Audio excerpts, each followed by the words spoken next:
Chelsea travel up to Carrow Road and emerge with 3 goals and Frank's first win as a Chelsea manager. Let's get into it. Here's Zouma!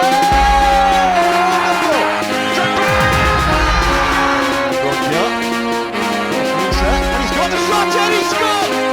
Lampard! That could be the championship! He's done it!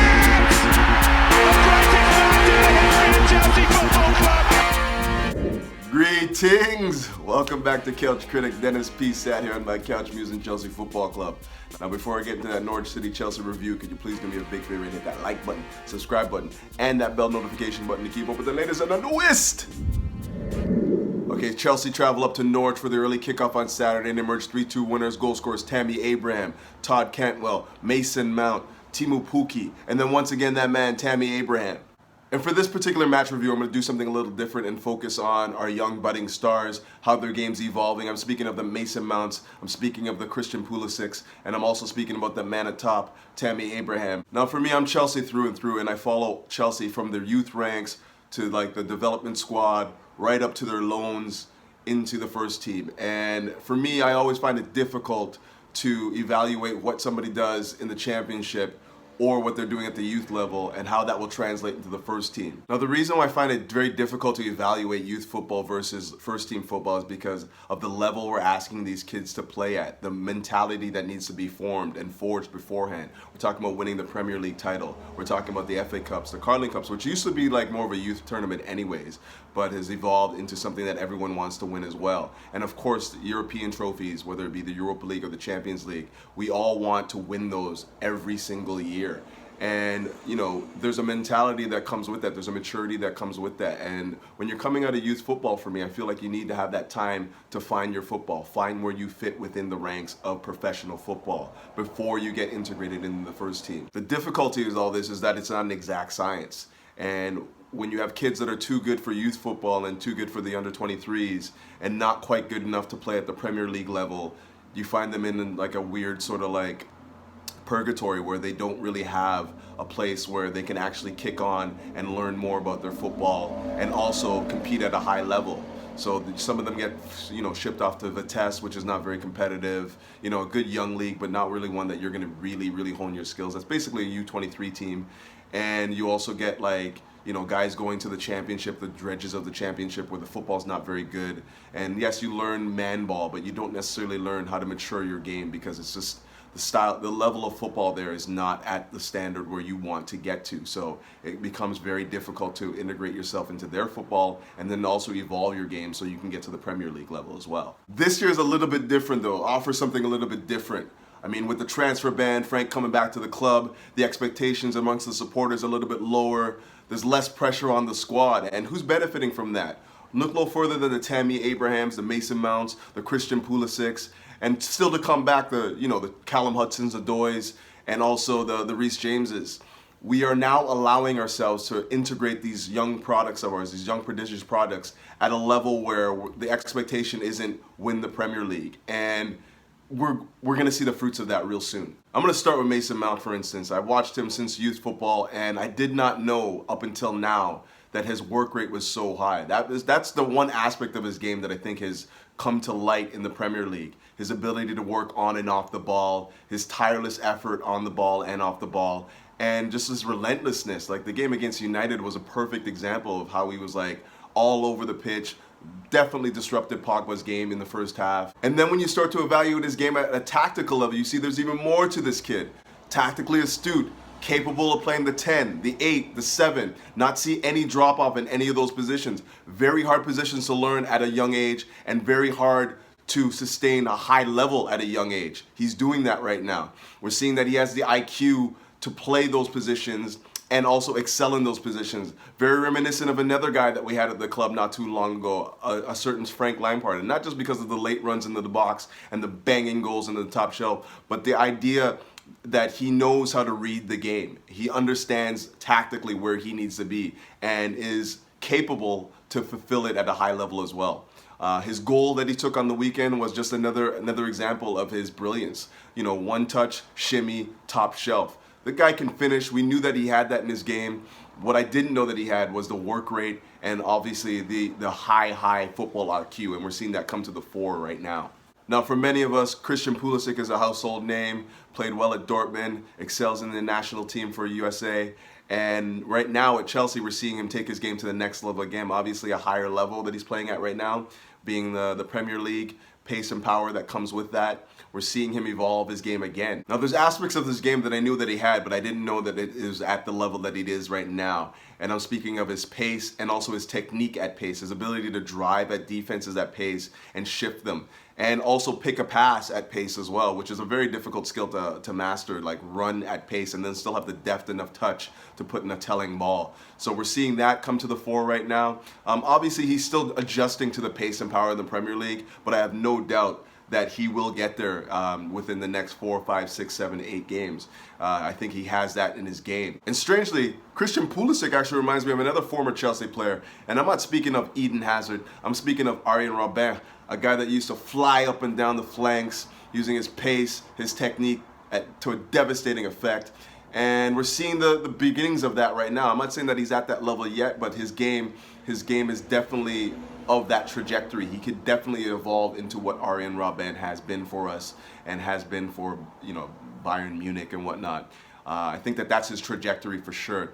Just gives him some time. He's going to need at least 4, 5, 6, 7, 8 games to acclimatize himself with the pace and power of the Premier League. But once he gets that down, I do expect him to see him take the next step in his evolution and start seeing him, get closer to an Arjen Robben type player under the tutelage of Frank Lampard, of course. Which brings me to the next topic of the discussion, the man of the match. Oh, Tammy Abraham. Tammy Abraham. What a turnaround for him the last couple of weeks. I mean, going from hitting the post against United that could have put us up 1-0 and changed the complexion of that game, to missing the last penalty against Liverpool and then suffering the consequences of that with some idiots in the fan base. And now we see him just banging in 2 beautifully taken goals at the weekend. The first one, that's world class. I don't care what anyone says. The ability to strike the ball so cleanly once it's, on a volley and beat not only the defenders but also the keeper at pace. This struck beautifully. And his second, takes a touch and, shimmies past the 2 defenders in the middle and then, outside the 18 just lets a cannon go and beats Tim Krul again. These are not things that you normally used to seeing from a 20-year-old who's not at a high level of football, or not excelling at a high level. And we're starting to see the beginnings of a really, really good, complete central forward. And I'm loving it. I love what I see.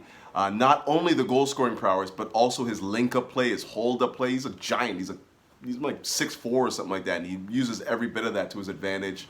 And like I said, his link-up play was incredible the other day. Obviously, he took a lot of confidence from having played Norwich in the championship all last year. And, he obviously knows them well enough to know what he can get away with there. And his hold-up play was great. He was able to bring players into play. And I want to see that continue. I want to see him continue to get stronger, more confident, and continue to bang in those goals. I actually made the mistake of betting against him this year. I bet a friend of mine that he wouldn't reach 15 Premier League goals this year. And after seeing the performance of the weekend, I'm starting to second guess my decision there.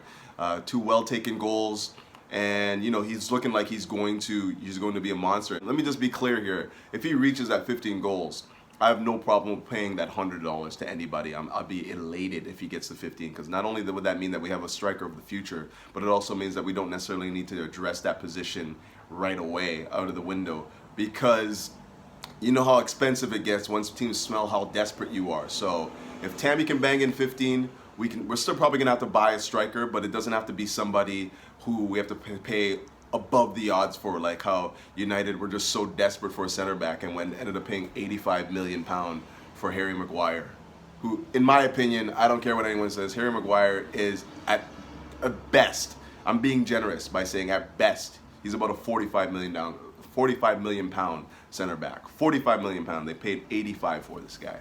But on to the other aspects of the game that I found puzzling. First of all, I didn't get to watch the game live.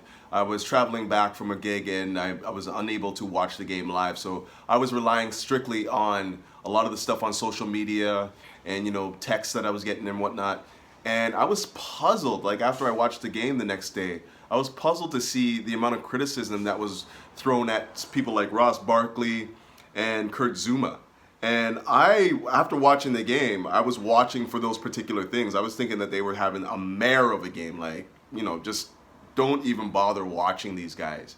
And to my surprise, I was shocked that they were getting the amount of criticism that they were after watching them play. I mean, Ross Barkley started in place of Pedro, who took a knock in the warm-ups and played in his preferred position, the 10.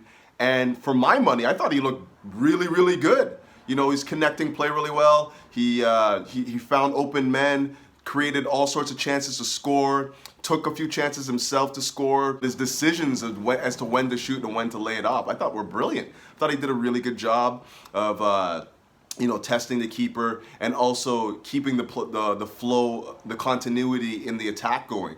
And I was shocked to see that he was getting so much ridicule. Like, I don't understand why there's this this bias towards Ross Barkley because, he's playing in a position of a player that we love, Mason Mount and whatnot, or he's, once Ruben Loftus-Cheek comes back in the fold, he's going to be also in competition with him. Like, let's just get rid of all that stuff. These are all Chelsea players, man.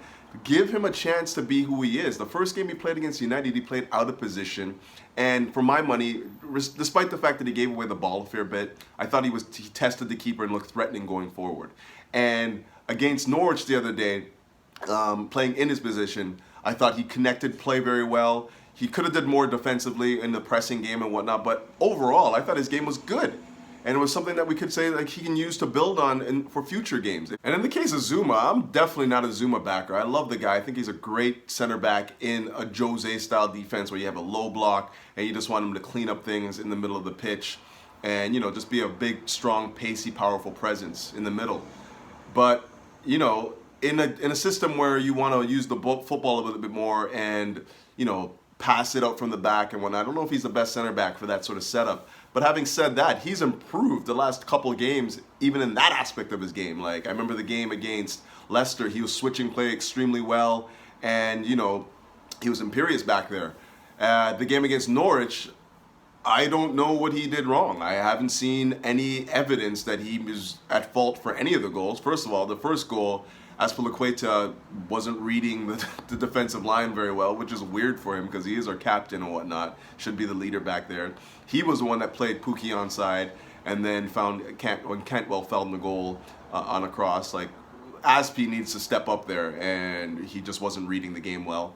And for the second goal, the Pukki goal, I thought Kepa could have did better there. Like, it was a tough angle. Like, it shouldn't go in from that angle, I thought. I thought Zouma, obviously, he took the march on Zouma, but at that angle, it's not a situation where I expect to see it go in. I expected Kepa to make the save there. And, like the ridicule for Zouma, like, granted, he's not a perfect center back. He's not a perfect footballer, but he's playing well for us right now. I'm the kind of guy, I always look at the game as the game. I don't care about what you did the game before or 3 games before. I look at the game for the game. And when I saw Zouma's game, I didn't think that he was poor. I don't think that he played a game. He gave away the ball once, I believe. And I don't think I saw a situation where he was, put under pressure and made the wrong decision. He was decent for us. But I think I'm gonna wrap it up there. Chelsea travel up to Carroll Road and get Frank's first win with a 3-2 win. Tammy Abraham, man of the match. Do I even need to say it? Obviously, incredible game. But shout out also to Emerson on that left flank. He's looking like he's going to be a boss for us this year. I'm really impressed with what I've seen. I don't think that Alonso's going to be able to get that spot back anytime soon. He's looking imperious on that left flank, winning tackles, linking play, getting forward, putting in telling balls, testing the keeper. On another day, like, you think about it, his game right now is at the point where, like, if he would have taken a few of those chances that he had, he'd probably have 2 or 3 goals by now because he's really threatening the goal, just not getting the luck really. But yeah, like, I'm loving what I'm seeing from him.